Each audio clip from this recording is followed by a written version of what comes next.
So, good afternoon, guys. Am I getting it right? Week 3, assignment 2. So, of course, everybody wants to know this whole shebang of how Jeff Ford got in the situation he in, and of course, the relationship with him and Gaddafi. So, I'm pretty sure a lot of people have heard the name Gaddafi, and what was his relationship with Jeff Ford. So, pretty much in chapter 8, pretty much explains it in the first few pages, their relationship and everything. So, pretty much how this all came into play here. So, you had back in 1986, there was an ex-con police informant, Diller Sam Bufford, also known as Black Magic Man. He hooked up with Ivan Rukin and Alan Knox with an undercover FBI special agent named Willie T. Hoolan. The trio sipped drinks, they kick it and everything. It was a lounge on 39th Street down in the low end. Negotiated a cocaine deal. Hoolan bought half of an ounce from Knox. Later, Hoolan told Knox about a friend who worked at an army base down south. Stole bulletproof vests. These guys, they had a whole little operation going where they participate and carry out, small or certain nonviolent crimes, criminal acts and treats. So, these guys were all kind of, in on a lot of things together. So you remember, before Hoolan, he's an undercover, special agent. James Cross, also, these people, they in Chicago, they're in Illinois. So let's see here. So Knox arrived, E1, Rukin, General Melvin Mays. There was a lot back and forth about money, a viewing of Polaroids of this is when they were hooking up. They were talking about the rockets. So talking about the rockets and possibly purchasing additional weapons. Knox. He mentioned that he had an enemy who owned a building, and he wanted to blow it up. So this is how agenda came into play about them getting the damn rocket and blowing up some stuff. So this is how this pretty much came into play. So Cross and Hoolan, they exchanged, information, certain, looks. But have, conversation probably, was a little bit heated. So Knox assured them that you don't have to, have to worry. Pretty much like everything, if we planned it out right, everything would go right. So Mays, he left, so there was a lot, trying to get everything into play. Left, get the money, return 90 minutes later. So this is them having their little meeting. They discussing, they trying to work everything out. They paid $1,900 for the M72 series, anti-tank weapon. Knox took the rocket launcher downstairs to a car in a hotel parking lot where the E1 Rukins did not know was that the rocket was so I guess it was something that he didn't know was inert, if I'm saying it right.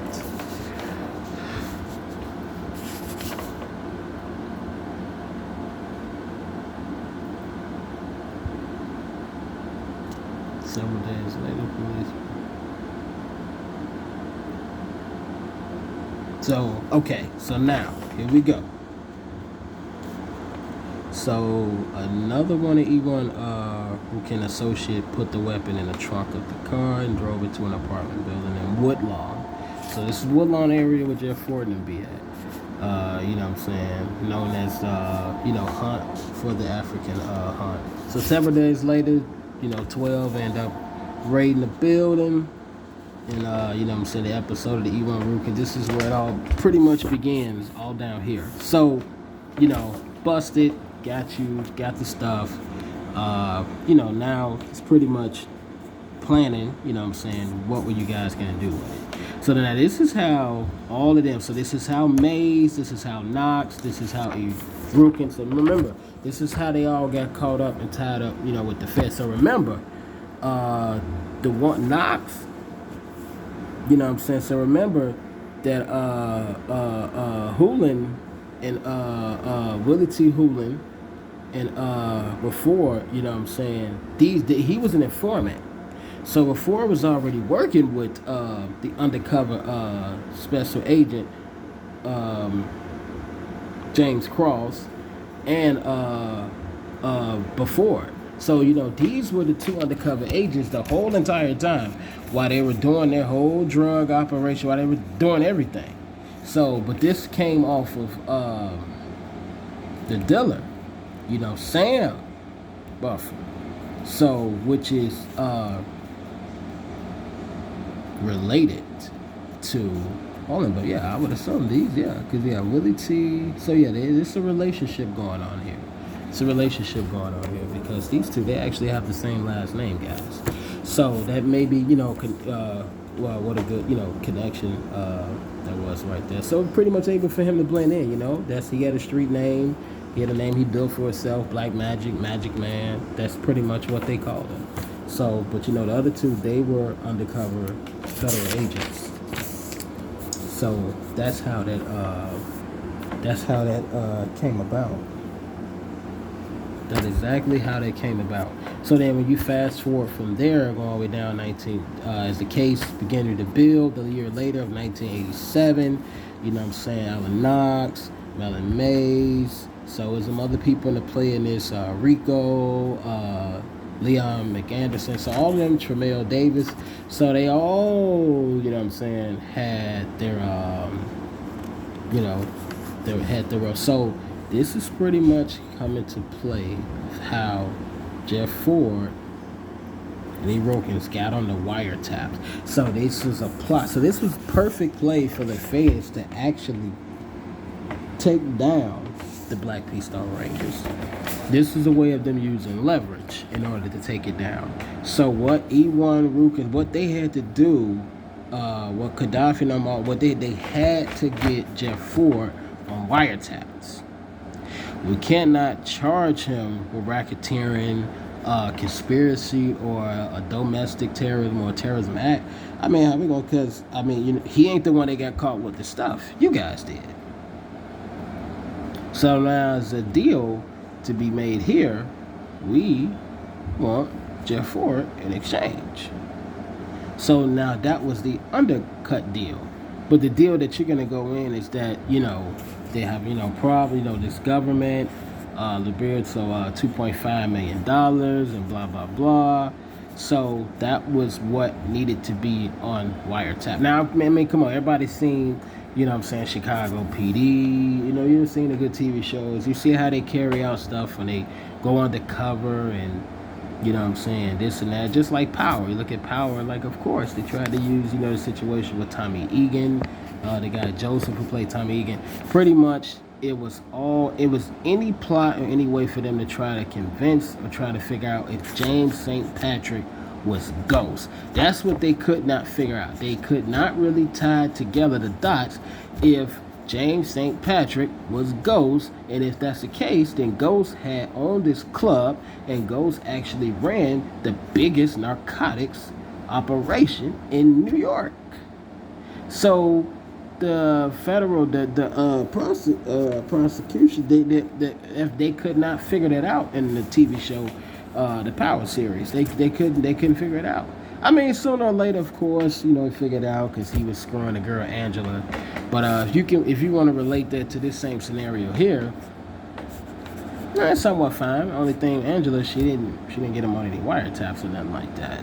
So in this situation, they were able to get Jeff Ford on wiretaps, and that's how he went down. That's how he went down. So Davis, cut a deal. E1 Rugen, turncoat, man, bro, all these, they all, cut a deal. They got a deal with the CIA and the feds on this.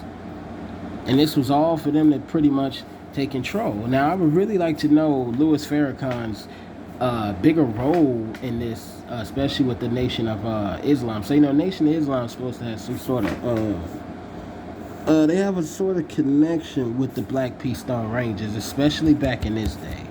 So I'll have to reach out to my associate of mine who's a retired Black P Stone Ranger, and I'll have to ask some more feedback about this. So I wish Dr. Patterson gave me this assignment a few years ago. I'd have been hitting it right off the money a little bit. So I hope this kind of, ties up, kind of summarize things up for you guys. But I said, if you, these first little 3 to 5 pages, it pretty much breaks it down, really the first 3 pages, and it kind of summarizes it all up. So, I mean, the wiretaps, that's more than enough information in court to not only charge somebody, but to convict somebody.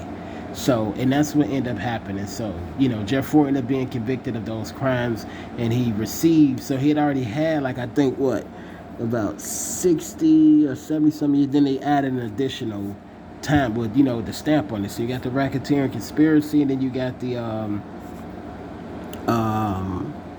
terrorism, the plot to carry out this terrorism attack. So, terrorism attack, in exchange for that, you would get $2.5 million. So remember, that was the whole plot, the whole story kind of type deal, was to get him to take the bait. So, really, there was really no thing with this, government. So, Jeff Ford it makes sense. It make money. $2.5 million, oh yeah. So this kind of put him on the map a little bit. 2.5 million go a long way if he gonna take and invest it and put it into his drug operation. So I already had their hands in the cocaine, the heroin, everything.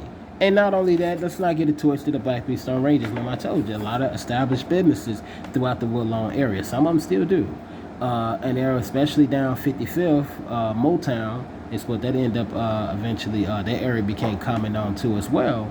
Around this time, especially going into the 90s. Especially going into the 90s, Motown was definitely huge down 55th. So, and a lot of those businesses were, they were owned by, it was black owners. And the Motown had their, Black P Stone Rangers had their hands in everything. So, if you look in the previous assignment that we had about them with the churches and everything, yeah, you have a church in a Woodlawn area, and I'm like, yeah, so, we control, the money, so we want access to it. So, they understood the game. They understood that church was a business, so they understood that church had access to all type of funding, grants, local, city, county, federal. It didn't matter. So that's how Jeff Ford and them, that's how they looked at it. So, as far as, Big Chief, Little Chief. So remember, Eugene Harrison was the original Big Chief and commander for the Black P Stone Rangers. He died, after some time after a while. And then Jeff Ford, second in command, took over. And then the government, they got Jeff Ford. So, they got him. So, now, if you want to explain why you have a lot of plethora of youth, you have a lot of youth, especially on the east side of Chicago, and especially in the Woodlawn area, which is southeast, who are affiliated with the Black P Stone Rangers, they're affiliated with this gang. So, when you look at stuff like that, it just went down here from them. If you want to, compare that from the 80s to now, yeah, well, that would explain. Had not this happened, and had not, maybe, how I really want to say, had not if Eugene Harrison would have lived a little bit longer, there's a possibility you still would have a lot of order. So when you look at how the way crime rate is going, especially in Pacific areas, where you'd be like, well, yeah, these two areas, are known for, the Black P Stone Rangers. So just like over east in Terratown, around Ecclesale Park, that's Black Stone. That's all, Black P Stone Rangers. So, I used to be in that area myself a lot. It's common, and they have war zones over there. I said, well, that's what happens when you have you know what I'm saying, chiefs, you know what I'm saying, and generals, board members, and people are coming up in the ranks within the gang nation to kind of, you know, take over as lead. So if the head of somebody gets locked up, the person who's supposed to be in charge to coordinate and call shots, and you can't have him being incarcerated with you, or, you know, okay, now he's finna go sit down for 15 years in there. The head is already locked up, you know, for finna fight a murder case. He's possibly may get convicted. So I mean, when you look at stuff like that, order and structure and discipline is gone. It's gone. So you might as well just start calling these shorties some renegades, bruh, to be honest with you. So, because I mean, mental health, all that, you know, played a role. But when you have people that can speak with such fluential message and that can have that voice to these young youth, they listen. You know, they listen. And don't get me wrong, they were doing the times around the time in the 80s and the 90s where crime rate was high, and there was even times where crime rate was even higher than what we've experienced in 2012 here. We had more homicides than Iraq, so that's where we got the nickname Chiraq. So things like that. So I hope this kind of summarized it up for you guys. I'm gonna get going. I gotta get to an event. But yes, Gaddafi, and then this was real big. This was real big. I wish I could have found my website. But yes, that's how they took down the second chief of commander, Jeff Ford. So remember, Jeff Ford is the second chief of commander. So this is pretty much all about the government being able to be in control and pretty much to me to kind of carry out chaos within the black and brown community. So I mean, you want to talk about a genocide attack on our culture, the genocide attack, this agenda was put into place around this time, back in the 60s, 70s, and 80s. They've been put this genocide attack in place. And they tore down all the projects and kind of scattered people all across. When the dailies did that here in Chicago, of course, that was another, you know, nation of transformation. So, and removing Jeff Ford will create a nation of transformation within the Black P. Stone Nation.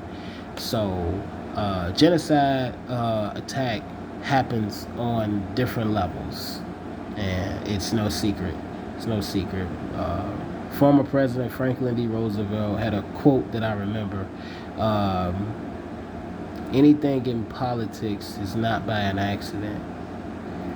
If it happened, you can believe that we planted it that way, which meaning that they planted it, they predetermined, they planted this ahead of time. So something happened like, oh man, yeah, but that was planted 20 years ago. Really? Yes. It's already predetermined, it was planted 10 years ago. So